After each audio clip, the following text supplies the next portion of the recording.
Pemirsa, mie Aceh dengan beragam bumbu rempahnya sudah diakui kelezatannya di Nusantara. Mie Aceh juga disajikan dengan berbagai varian menu, salah satunya dengan jamur. Seperti apa varian mie Aceh jamur tersebut? Berikut liputannya untuk Anda.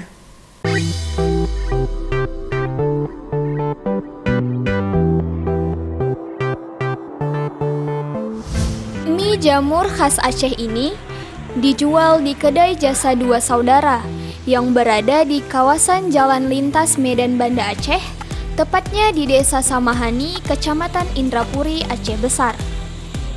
Setiap harinya, kedai mie jamur ini dibuka mulai pukul 10.00 dan tutup pukul 22.00 waktu Indonesia Barat. Dikarenakan pemberlakuan jam malam, kedai ini tutup lebih awal dari biasanya. Di hari biasa, kedai mie jamur ini menghabiskan 30 kg lebih jamur, sedangkan di akhir pekan mencapai 50 kg jamur. Proses pengolahan mie jamur ini hampir sama dengan pengolahan mie khas Aceh pada umumnya. Perbedaannya, mie jamur ini dimasak jamurnya terlebih dahulu, dengan bumbu khas baru, kemudian dicampur dengan mie. Mie jamur khas Samahani ini lumayan banyak peminat dan sering waktu saya melintasi ke Banda Aceh sering singgah di sini.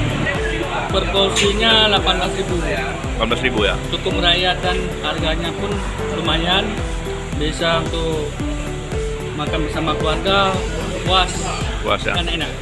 Di Aceh 25, kalau hari biasa sampai 30, kalau hari Sabtu Minggu 35 sampai 40. Kalau mie jamur satu porsinya 18.000, kalau mie biasa 10, kalau mie daging 22. Bagi Anda yang penasaran untuk mencobanya, silahkan berkunjung ke kedai Jasa Dua Saudara yang berada di kawasan Jalan Lintas Medan Banda Aceh, tepatnya di Desa Samahani, Kecamatan Indrapuri, Kabupaten Aceh Besar. Dari Kabupaten Aceh Besar, Jamal Pangwa iNews melaporkan.